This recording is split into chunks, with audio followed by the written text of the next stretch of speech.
ഓം ശാന്തി 4/4/2026 പ്രഭാതമുരളി മധുബൻ.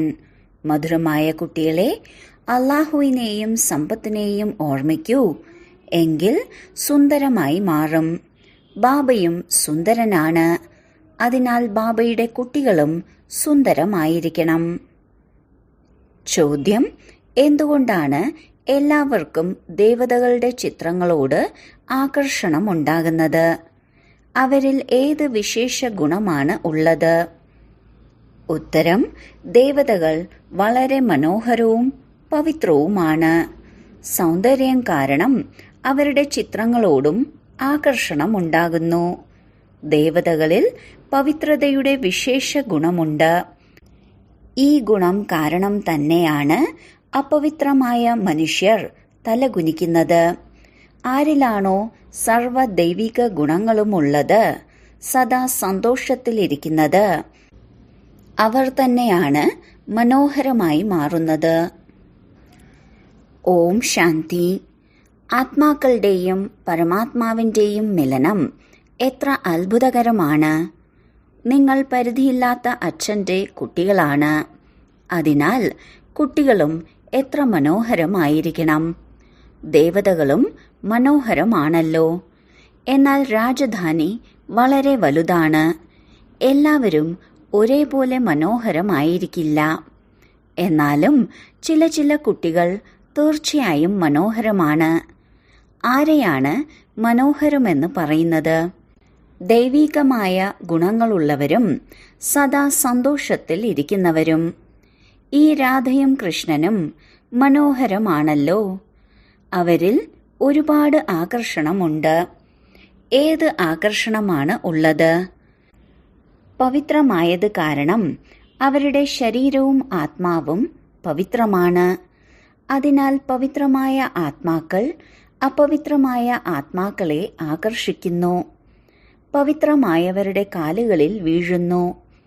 അവരിൽ എത്ര ശക്തിയാണ് ഉള്ളത്!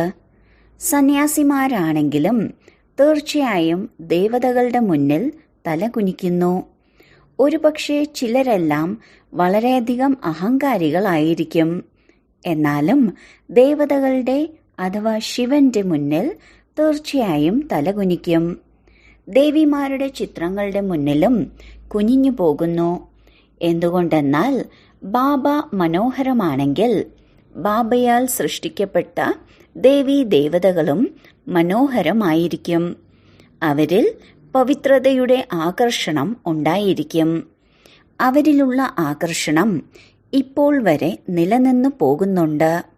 ലക്ഷ്മി നാരായണനായി മാറുമെന്ന് മനസ്സിലാക്കുന്നവർക്ക് ദേവീ ദേവതകളെ പോലെയുള്ള ആകർഷണവും ഉണ്ടായിരിക്കണം.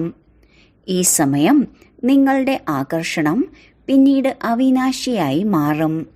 എല്ലാവരുടേതും ആകുന്നില്ല. നമ്പർ വയസ്സാണല്ലോ. ഭാവിയിൽ ഉയർന്ന പദവി പ്രാപ്തമാക്കുന്നവരിൽ ഇപ്പോൾ തന്നെ ആകർഷണം ഉണ്ടായിരിക്കും. എന്തുകൊണ്ടെന്നാൽ ആത്മാവ് പവിത്രമായി മാറുന്നു. പ്രത്യേകിച്ചും ഓർമ്മയുടെ യാത്രയിൽ ഇരിക്കുന്നവരിലാണ് നിങ്ങളെക്കാളും ആകർഷണം ഉണ്ടായിരിക്കുക. യാത്രയിൽ തീർച്ചയായും പവിത്രത ഉണ്ടായിരിക്കും. പവിത്രതയിൽ തന്നെയാണ് ആകർഷണമുള്ളത്. പവിത്രതയുടെ ശക്തി പിന്നീട് പഠിപ്പിലും ആകർഷണമുണ്ടാക്കുന്നു. ഇത് നിങ്ങൾക്കിപ്പോൾ അറിയാം. നിങ്ങൾ ലക്ഷ്മി നാരായണന്റെ കർത്തവ്യം അറിയുന്നു. അവരും എത്ര ബാബയെ ഓർമ്മിച്ചിട്ടുണ്ടായിരിക്കും. രാജയോഗത്തിലൂടെ തന്നെയാണ് ലക്ഷ്മി നാരായണൻ ഇത്രയും രാജ്യഭാഗ്യം പ്രാപ്തമാക്കിയത്. ഈ സമയം നിങ്ങൾ ലക്ഷ്മി നാരായണന്റെ പദവി പ്രാപ്തമാക്കാൻ വേണ്ടി വന്നിരിക്കുകയാണ്. ബാബയാണ് നിങ്ങളെ രാജയോഗം പഠിപ്പിക്കുന്നത്. ഈ ഉറച്ച നിശ്ചയത്തോടു കൂടിയാണല്ലോ ഇവിടെ വന്നിരിക്കുന്നത്. അച്ഛനും പഠിപ്പിക്കുന്ന ബാബയും ഒന്നാണ്. കൂടെ കൊണ്ടുപോകുന്നതും ബാബയാണ്. അതിനാൽ ഈ ഗുണം സദാ ഉണ്ടായിരിക്കണം. സദാ ഹർഷിതമായ മുഖത്തോടു കൂടിയിരിക്കൂ. ബാബയാകുന്ന അള്ളാഹുവിന്റെ ഓർമ്മയിലിരിക്കുമ്പോൾ മാത്രമേ സദാ ഹർഷിതമായിരിക്കാൻ സാധിക്കുകയുള്ളൂ. അപ്പോഴാണ് സമ്പത്തിന്റെയും ഓർമ്മ വരികയുള്ളൂ. ഇതിലൂടെ വളരെ മനോഹരവുമായി മാറും. നിങ്ങൾ കുട്ടികൾക്കറിയാം, നമ്മളിവിടെ മനോഹരമായി മാറി പിന്നീട് ഭാവിയിലും മനോഹരമായി മാറും. ഇവിടത്തെ പഠിപ്പാണ് അമരപുരിയിലേക്ക് കൊണ്ടുപോകുന്നത്. സത്യമായ ബാബ നിങ്ങൾക്ക് സത്യമായ സമ്പാദ്യം ചെയ്യിപ്പിച്ചു തരികയാണ്. ഈ സത്യമായ സമ്പാദ്യം മാത്രമാണ് 21 ജന്മത്തേക്ക് കൂടെ വരുന്നത്. പിന്നീട് ഭക്തിമാർഗത്തിൽ സമ്പാദിക്കുന്ന സമ്പാദ്യം അല്പകാലത്തെ സുഖത്തിന് വേണ്ടിയാണ്. അതൊന്നും സദാ കൂടെ ഉണ്ടായിരിക്കുകയില്ല. അതിനാൽ ഈ പഠിപ്പിൽ കുട്ടികൾ വളരെ ശ്രദ്ധയോടുകൂടിയിരിക്കണം. നിങ്ങൾ സാധാരണക്കാരാണ്. നിങ്ങളെ പഠിപ്പിക്കുന്ന ബാബയും സാധാരണ രൂപത്തിലാണ്. അപ്പോൾ പഠിക്കുന്നവരും സാധാരണമായിരിക്കും. ഇല്ല എന്നുണ്ടെങ്കിൽ ലജ്ജ വരും. നമ്മൾ എങ്ങനെ മുന്തിയ വസ്ത്രം ധരിക്കും? നമ്മുടെ മമ്മയും ബാബയും എത്ര സാധാരണമാണ്. അതിനാൽ നമ്മളും സാധാരണമാണ്. മമ്മയും ബാബയും എന്തുകൊണ്ടാണ് സാധാരണമായിരിക്കുന്നത്? കാരണം വനവാസത്തിലല്ലേ. ഇപ്പോൾ നിങ്ങൾക്ക് തിരിച്ചു പോകണം. ഇവിടെ വിവാഹമൊന്നും കഴിക്കേണ്ട ആവശ്യമില്ല. അവർ വിവാഹം കഴിക്കുമ്പോൾ കുമാരി വനവാസത്തിലായിരിക്കും. അഴുക്കുള്ള വസ്ത്രം ധരിക്കും. എണ്ണയെല്ലാം തേക്കും. കാരണം അമ്മായിയച്ഛൻ്റെ വീട്ടിലേക്ക് പോവുന്നു. ബ്രാഹ്മണരിലൂടെയാണ് വിവാഹ നിശ്ചയം ഉണ്ടാകുന്നത്. നിങ്ങൾക്കും അമ്മായിയച്ഛൻ്റെ വീട്ടിലേക്ക് പോകണം. രാവണപുരിയിൽ നിന്ന് രാമപുരി അഥവാ വിഷ്ണുപുരിയിലേക്ക് പോകണം. ഒരു ദേഹത്തിൻ്റെയോ വസ്ത്രത്തിൻ്റെയോ ഒന്നും അഭിമാനം വരാതിരിക്കാനാണ് വനവാസത്തിൻ്റെ ആചാരം വച്ചിരിക്കുന്നത്.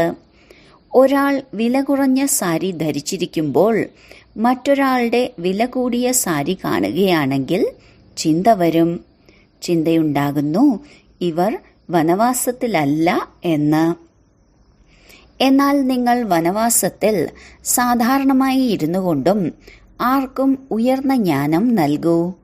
ഇത്രയും ഉയർന്ന ലഹരിയുണ്ടെങ്കിൽ അവർക്ക് അമ്പ് പോലെ തറയ്ക്കും. പാത്രം കഴുകുകയോ തുണി അലക്കുകയോ ചെയ്യുമ്പോഴും നിങ്ങളുടെ മുന്നിൽ ആര് വരികയാണെങ്കിലും അവർക്ക് അള്ളാഹുവിൻ്റെ ഓർമ്മ ഉണർത്തൂ. നിങ്ങൾക്ക് ഓർമ്മിപ്പിക്കാനുള്ള ലഹരി ഉണ്ടായിരിക്കണം. സാധാരണ വസ്ത്രത്തിൽ നിങ്ങൾ ആർക്കെങ്കിലും ജ്ഞാനം പറഞ്ഞു കൊടുക്കുകയാണെങ്കിൽ അവർ അത്ഭുതപ്പെടും. ഇവരിൽ എത്ര ഉയർന്ന ജ്ഞാനമാണ് ഉള്ളത്. ഈ ഗീതയുടെ ജ്ഞാനം ഭഗവാൻ നൽകിയതാണ്. രാജയോഗം ഗീതയുടെ ജ്ഞാനമാണ്. അതിനാൽ ഈ ലഹരിയുണ്ടോ? ബ്രഹ്മബാബ തന്റെ ഉദാഹരണം പറയുന്നത് പോലെ കുട്ടികളോടൊപ്പം കളിക്കുകയാണെങ്കിലും ഏതെങ്കിലും ജിജ്ഞാസു മുന്നിൽ വന്നാൽ അവർക്കുടൻ ബാബയുടെ പരിചയം കൊടുക്കും. യോഗത്തിന്റെ ശക്തി യോഗബലമുള്ളത് കാരണം ജിജ്ഞാസു പോലും അവിടെ തന്നെ നിന്നുപോകും. ഇത്രയും സാധാരണമായ ഒരാളിൽ ഇത്രയും ശക്തിയോ എന്ന് അത്ഭുതപ്പെടും. പിന്നീട് അവർക്കൊന്നും പറയാൻ സാധിക്കില്ല. വായിൽ നിന്ന് ഒരു വാക്കും വരില്ല. നിങ്ങൾ വാണിയിൽ നിന്നും ഉപരിയായിരിക്കുന്നത് പോലെ അവരും വാണിയിൽ നിന്ന് ഉപരിയായിരിക്കും. ഈ ലഹരി ഉള്ളിൽ ഉണ്ടായിരിക്കണം. ഏത് സഹോദരീ സഹോദരൻ വരികയാണെങ്കിലും അവരെ മുന്നിൽ നിർത്തി വിശ്വത്തിന്റെ അധികാരി ആക്കുന്നതിന് വേണ്ടിയുള്ള മതം നൽകാൻ സാധിക്കും. ഉള്ളിന്റെ ഉള്ളിൽ അത്രയും ലഹരി ഉണ്ടായിരിക്കണം. തന്റേതായ ലഹരിയിൽ നിലനിൽക്കണം. ബാബ സദാ പറയാറുണ്ട്, നിങ്ങളിൽ ജ്ഞാനമുണ്ട്, എന്നാൽ യോഗത്തിന്റെ മൂർച്ചയില്ല. പവിത്രതയിലൂടെയും ഓർമ്മയിലിരിക്കുന്നതിലൂടെയും മാത്രമാണ് മൂർച്ച വരുന്നത്. ഓർമ്മയുടെ യാത്രയിൽ നിങ്ങൾ പവിത്രമായി മാറുന്നു. ശക്തി ലഭിക്കുന്നു. ജ്ഞാനം ധനത്തിന് വേണ്ടിയാണ്. സ്കൂളിൽ നിന്ന് MA BA എല്ലാം പഠിച്ചിറങ്ങുമ്പോൾ പൈസ ലഭിക്കുന്നു. ഇവിടത്തെ കാര്യം വേറെയാണ്. ഭാരതത്തിന്റെ പ്രാചീന യോഗം വളരെ പ്രസിദ്ധമാണ്. ഇത് ഓർമ്മയാണ്. ബാബ സർവശക്തിവാനാണ്. എന്നാൽ കുട്ടികൾക്ക് അച്ഛനിൽ നിന്ന് ശക്തി ലഭിക്കുന്നു. കുട്ടികളുടെ ഉള്ളിലുണ്ടായിരിക്കണം, നമ്മൾ ആത്മാക്കൾ ബാബയുടെ സന്താനങ്ങളാണ്. എന്നാൽ ബാബയെപ്പോലെ നമ്മൾ പവിത്രമല്ല. ഇപ്പോൾ ബാബയെപ്പോലെ പവിത്രമായി മാറണം.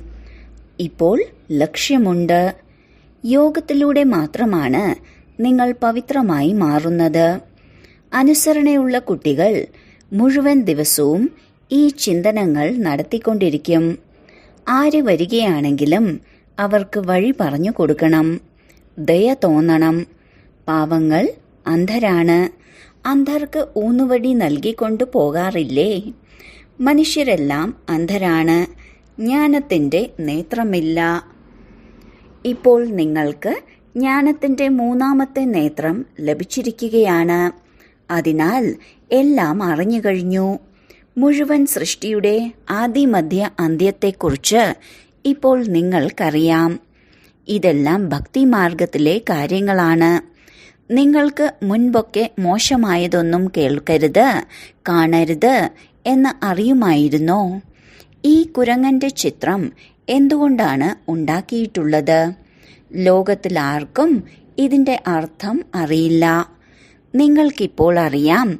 നോളജ്ഫുള്ളായ ബാബയുടെ കുട്ടികളും ഇപ്പോൾ നമ്പർ വൈസ് പുരുഷാർത്ഥമനുസരിച്ച് നോളജ്ഫുള്ളായി മാറുന്നു. ചിലർക്ക് ഒരുപാട് ലഹരിയുണ്ടാകുന്നു. ബാബയുടെ കുട്ടിയായി മാറിയിട്ട് പൂർണമായ സമ്പത്ത് എടുത്തിട്ടില്ലെങ്കിൽ പിന്നെ കുട്ടിയായി മാറിയിട്ട് എന്തു ചെയ്യാനാണ്? ദിവസവും രാത്രി തന്റെ കണക്ക് പുസ്തകം നോക്കണം. ബ്രഹ്മബാബ വ്യാപാരിയല്ലേ? വ്യാപാരികൾക്ക് കണക്കെടുക്കുന്നത് സഹജമായിരിക്കും. ഗവൺമെന്റിലെ സേവകർക്ക് കണക്കെടുക്കാൻ അറിയില്ല. അവർ കച്ചവടക്കാരുമല്ല. വ്യാപാരം ചെയ്യുന്നവർ നല്ല രീതിയിൽ മനസ്സിലാക്കും. നിങ്ങൾ കച്ചവടക്കാരാണ്. നിങ്ങൾ നിങ്ങളുടെ ലാഭനഷ്ടത്തെ മനസ്സിലാക്കുന്നു. ദിവസവും കണക്ക് നോക്കൂ. കണക്ക് പുസ്തകം സൂക്ഷിക്കൂ. ലാഭമാണോ നഷ്ടമാണോ? കച്ചവടക്കാരല്ലേ? ബാബ കച്ചവടക്കാരനും രത്നവ്യാപാരിയുമാണെന്ന മഹിമയുണ്ടല്ലോ. അവിനാശിയായ ജ്ഞാനരത്നങ്ങളുടെ കച്ചവടം ചെയ്യുന്നു. ഇതും നിങ്ങൾ നമ്പർ വൈസ് പുരുഷാർത്ഥമനുസരിച്ചാണ് മനസ്സിലാക്കുന്നത്. എല്ലാവരും തീക്ഷ്ണ ബുദ്ധിയുള്ളവരൊന്നുമല്ല. ഒരു കാതിലൂടെ കേട്ട് പിന്നെ മറുകാതിലൂടെ പോകുന്നു. സഞ്ചിയിലുള്ള ഓട്ടയിലൂടെ പോകുന്നു. സഞ്ചി നിറയുന്നില്ല. ബാബ പറയുന്നു, ജ്ഞാനമാകുന്ന ധനം നൽകിയാൽ ധനം കുറയുകയില്ല. അവിനാശിയായ ജ്ഞാനരത്നമല്ലേ? ബാബ രൂപ് ബസന്താണ്. ബാബ ആത്മാവ് തന്നെയാണ്. ജ്ഞാനവുമുണ്ട്. ബാബയുടെ കുട്ടികളായ നിങ്ങളും രൂപ് ബസന്താണ്. ആത്മാവിലാണ് ജ്ഞാനത്തെ നിറയ്ക്കുന്നത്. ആത്മാവ് ചെറുതാണെങ്കിലും രൂപമുണ്ട്. രൂപമുണ്ടല്ലോ. ആത്മാവിനെയും പരമാത്മാവിനെയും അറിയാൻ സാധിക്കുന്നു. സോമനാഥന്റെ ഭക്തി ചെയ്യുമ്പോൾ ഇത്രയും ചെറിയ ഒരു നക്ഷത്രത്തെ എങ്ങനെയാണ് പൂജിക്കുന്നത്? പൂജയ്ക്ക് വേണ്ടി എത്ര ശിവലിംഗങ്ങളാണ് ഉണ്ടാക്കുന്നത്? ശിവലിംഗം വളരെ വലിയതാക്കിയും ഉണ്ടാക്കുന്നു. ശിവലിംഗം ചെറുതാണെങ്കിലും പദവി ഉയർന്നതാണല്ലോ. ബാബ കൽപ്പം മുൻപും പറഞ്ഞിരുന്നു, ജപതപത്തിലൂടെയൊന്നും ഒരു പ്രാപ്തിയുമില്ല. ഇതെല്ലാം ചെയ്തുകൊണ്ടും താഴേക്ക് തന്നെയാണ് വീണുകൊണ്ടിരിക്കുന്നത്. ഏണിപ്പടി താഴേക്ക് തന്നെയാണ് ഇറങ്ങുന്നത്. നിങ്ങളുടേത് കയറുന്ന കലയാണ്. നിങ്ങൾ ബ്രാഹ്മണർ ആദ്യ നമ്പറിലെ ജിന്നാണ്. കഥയുണ്ടല്ലോ, ജിന്ന് പറഞ്ഞു, എനിക്ക് ജോലിയൊന്നും തരില്ലെങ്കിൽ ഞാൻ വിഴുങ്ങിക്കളയുമെന്ന്. അപ്പോൾ ജിന്നിന് ജോലി കൊടുത്തു. ഏണിപ്പടി കയറുകയും ഇറങ്ങുകയും ചെയ്യൂ. അതിനാൽ ജിന്നിന് ജോലി കിട്ടി. ബാബയും പറയുന്നു, ഈ പരിധിയില്ലാത്ത ഏണിപ്പടി നിങ്ങൾ കയറുകയും ഇറങ്ങുകയും ചെയ്യുന്നു. നിങ്ങൾ തന്നെയാണ് മുഴുവൻ ഏണിപ്പടി ഇറങ്ങുകയും കയറുകയും ചെയ്യുന്നത്. നിങ്ങളാണ് ജിന്ന്. മറ്റുള്ളവരൊന്നും മുഴുവൻ ഏണിപ്പടി കയറുന്നില്ല. മുഴുവൻ ഏണിപ്പടിയുടെ ജ്ഞാനം പ്രാപ്തമാക്കുന്നതിലൂടെ നിങ്ങൾ എത്ര ഉയർന്ന പദവിയാണ് പ്രാപ്തമാക്കുന്നത്. പിന്നീട് വീണ്ടും ഇറങ്ങുന്നു, കയറുന്നു. ബാബ പറയുന്നു, ഞാൻ നിങ്ങളുടെ അച്ഛനാണ്. നിങ്ങൾ എന്നെ പതിത പാവനനെന്ന് പറയാറില്ലേ? ഞാൻ സർവശക്തിവാന്റെ അധികാരിയാണ്. കാരണം ബാബയുടെ ആത്മാവ് സദാ 100% പവിത്രമായിരിക്കും. ബാബ ബിന്ദുരൂപമായ അധികാരിയാണ്. എല്ലാ ശാസ്ത്രങ്ങളുടെ രഹസ്യവും അറിയാം. ഇതെത്ര അത്ഭുതകരമാണ്! ഇതെല്ലാം അത്ഭുതകരമായ ജ്ഞാനമാണ്. ആത്മാവിൽ 84 ജന്മങ്ങളുടെ അവിനാശിയായ പാർട്ടുണ്ടെന്ന് ഒരിക്കലും കേട്ടിട്ടുണ്ടായിരിക്കില്ല. അതൊരിക്കലും തേയുന്നില്ല, നടന്നുകൊണ്ടേയിരിക്കുന്നു. 84 ജന്മങ്ങളുടെ ചക്രം കറങ്ങിക്കൊണ്ടേയിരിക്കുന്നു. 84 ജന്മങ്ങളുടെ റെക്കോർഡ് നിറഞ്ഞിട്ടുണ്ട്. ഇത്രയും ചെറിയ ഒരാത്മാവിൽ ഇത്രയും ജ്ഞാനമുണ്ട്. ബാബയിലുമുണ്ട്, അതുപോലെ തന്നെ നിങ്ങളിലുമുണ്ട്. എത്ര പാർട്ടാണ് അഭിനയിക്കുന്നത്! ഈ പാർട്ട് ഒരിക്കലും മാഞ്ഞു പോകുന്നില്ല. ആത്മാവിനെ ഈ കണ്ണുകൾ കൊണ്ട് കാണാൻ സാധിക്കില്ല. പൊട്ടുപോലെയാണ്. ബാബയും പറയുന്നു, ഞാൻ പൊട്ടാണ്. ഇതും നിങ്ങൾ കുട്ടികൾ ഇപ്പോഴാണ് മനസ്സിലാക്കുന്നത്. നിങ്ങളാണ് പരിധിയില്ലാത്ത ത്യാഗിയും രാജ ഋഷിയും. എത്ര ലഹരി ഉണ്ടായിരിക്കണം! രാജ ഋഷിമാർ തികച്ചും പവിത്രമായിരിക്കും. സൂര്യവംശികളും ചന്ദ്രവംശികളുമായ രാജ ഋഷിമാർ സംഗമയുഗത്തിൽ രാജ്യം പ്രാപ്തമാക്കുന്നവരാണ്. നിങ്ങളിപ്പോൾ പ്രാപ്തമാക്കുന്നതുപോലെ. ഇത് കുട്ടികൾ മനസ്സിലാക്കുന്നുണ്ട്. നമ്മൾ പോയിക്കൊണ്ടിരിക്കുകയാണ് എന്ന്. തോണിക്കാരന്റെ തോണിയിൽ ഇരിക്കുകയാണ്. ഇത് പുരുഷോത്തമ സംഗമയുഗമാണെന്നും അറിയാം. പഴയ ലോകത്തിൽ നിന്ന് ശാന്തിധാമം വഴി പുതിയ ലോകത്തിലേക്ക് തീർച്ചയായും പോവുക തന്നെ വേണം. ഇത് സദാ കുട്ടികളുടെ ബുദ്ധിയിൽ ഉണ്ടായിരിക്കണം.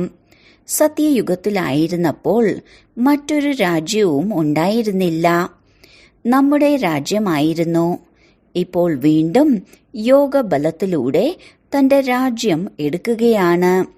എന്തുകൊണ്ടെന്നാൽ യോഗബലത്തിലൂടെ മാത്രമാണ് വിശ്വത്തിന്റെ രാജ്യഭാഗ്യം പ്രാപ്തമാക്കാൻ സാധിക്കുന്നത്. ബാഹുബലത്തിലൂടെ ആർക്കും നേടാൻ സാധിക്കില്ല. ഇത് പരിധിയില്ലാത്ത ഡ്രാമയാണ്. കളിയുണ്ടാക്കിയിരിക്കുകയാണ്. ഈ കളിയെക്കുറിച്ച് ബാബയാണ് മനസ്സിലാക്കി തരുന്നത്. തുടക്കം മുതൽ മുഴുവൻ ലോകത്തിന്റെയും ചരിത്രവും ഭൂമിശാസ്ത്രവും കേൾപ്പിക്കുന്നു. നിങ്ങൾ സൂക്ഷ്മവതനത്തിന്റെയും മൂലവതനത്തിന്റെയും രഹസ്യം നല്ല രീതിയിൽ മനസ്സിലാക്കുന്നു. സ്ഥൂലവതനത്തിൽ ലക്ഷ്മി നാരായണന്റെ രാജ്യമുണ്ടായിരുന്നു. അർത്ഥം നമ്മുടെ രാജ്യമുണ്ടായിരുന്നു. നിങ്ങൾ ഏണിപ്പടി എങ്ങനെയാണ് ഇറങ്ങുന്നതെന്നും ഓർമ്മ വന്നു. ഏണിപ്പടി കയറുന്നതിന്റെയും ഇറങ്ങുന്നതിന്റെയും കളി കുട്ടികളുടെ ബുദ്ധിയിൽ വന്നു. ഇപ്പോൾ ബുദ്ധിയിലുണ്ട്. ഈ ലോകത്തിന്റെ ചരിത്രവും ഭൂമിശാസ്ത്രവും ആവർത്തിക്കുകയാണ്. ഈ ഡ്രാമയിൽ നമ്മുടേത് ഹീറോ ഹീറോയിന്റെ പാർട്ടാണ്. നമ്മൾ തന്നെയാണ് തോറ്റുപോകുന്നതും പിന്നീട് വിജയിക്കുന്നതും. അതുകൊണ്ടാണ് ഹീറോ ഹീറോയിന്റെ പേര് വെച്ചിട്ടുള്ളത്. ശരി, വളരെ കാലത്തെ വേർപാടിനു ശേഷം തിരികെ കിട്ടിയ മധുരമധുരമായ സന്താനങ്ങൾക്ക് മാതാവും പിതാവുമായ ബാബ്ദാദയുടെ സ്നേഹസ്മരണകളും പുലർക്കാല വന്ദനവും. ആത്മീയ പിതാവിന്റെ ആത്മീയ കുട്ടികൾക്ക് നമസ്കാരം. ധാരണയ്ക്കുള്ള മുഖ്യസാരം. 1. ഇപ്പോൾ നമ്മൾ വാനപ്രസ്ഥത്തിലാണ്.